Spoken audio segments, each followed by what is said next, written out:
48 hours later, police remain on the hunt for the Wentworth escapees.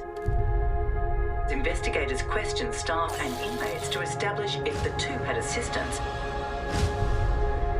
I will prove that you helped Ferguson escape. Very nice. Now this will be interesting. I've done my bit, and I feel sick about it. Sooner or later, they'll find Ferguson. And she'll be back.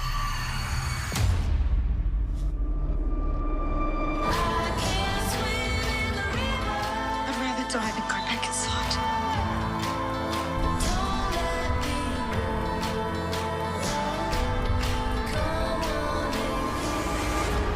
Did you bury me deep enough? Too late. Wentworth, the new season, begins Tuesday, June 19 on Showcase. My favourite scene that I think I've shot through the course of my 3 seasons being on Wentworth, I think, was the killing Nils Jesper scene. So there was a scene set up where my character Jake pulls over the brawler in which Nils Jesper has been transferred from a prison into the courtroom to testify against Joan Ferguson. That was actually my last scene that I shot of season 4, and I had actually booked a role on another TV show called Once Upon a Time, an ABC Disney sort of show in the States. And we only just were able to make it work in terms of scheduling because I'd just finished this and they managed to move my dates a little bit on Once Upon a Time.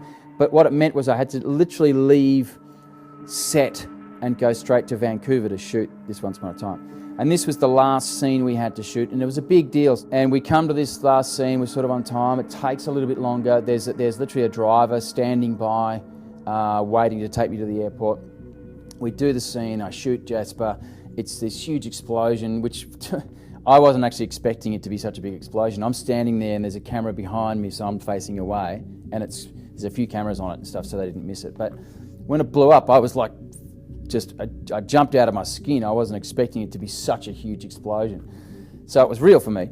And then there's a scene where it's burning away, and then I turn around and walk. And it was kind of literally like I walked along the track and did the reveal, took off the thing, and when we did the final thing, I sort of just kept walking into the car, straight out to the airport. I had my bags packed, straight to the airport, straight on a plane, straight to Vancouver, and into wardrobe. And funnily enough, when I got to Vancouver and went into wardrobe on Once Upon a Time, which is a big network TV show, the head of costume was saying, "What have you been up to?" I said, "I've just come from Australia because I'm working on this show." And he said, "What show?" And I said, "Wentworth." And he said, "Oh my God, I'm dying for that show. I'm dying. Favourite show." There was a whole bunch of people on this crew of Once Upon a Time that were like, "Oh my God, dying. It's just so amazing. I love that show." They're going crazy for it. So it was really, it was a really cool experience.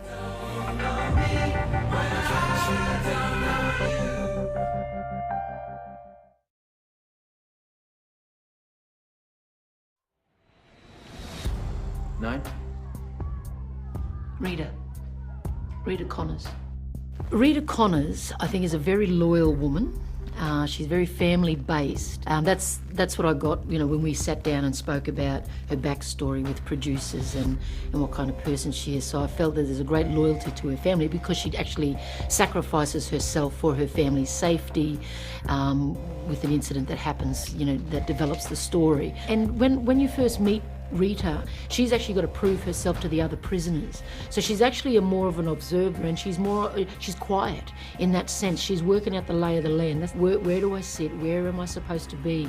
So she's actually quite quiet, reserved, and observant. And I kind of like that because characters I have played have been out there, loud and proud and crazy. So it's actually been nice to play something opposite.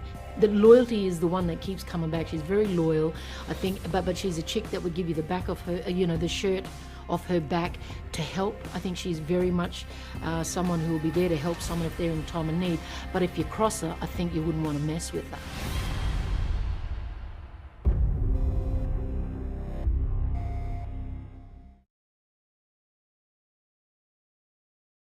Ruby Mitchell. She is a really fun character to play, actually. She's funny, cheeky, very cheeky. What you in for? For being black? Nah, for resisting arrest. But that's not my fault either. I'm seeing a pattern. Believe it or not, sugar tits. That's all we need. More attitude. Ruby the stone actually means it has high energy and gives people courage. And so her name Ruby says a lot about her as a character or her as a person. But she does have a little demon. She can flip very quickly. She can go from being quite happy and cheeky to just quite violent and angry because of an emotional trauma, but also she had a car accident and has epilepsy. There's a whole lot of drama that comes with that. Ruby is an aspiring and naturally talented as well. She's an amazing boxer and she's wanting to be a professional boxer. But she's in jail, so it's quite heartbreaking sometimes. She's a great character. How'd you sleep? Like shit. That's what happens when you burn your mattress, you dumbass.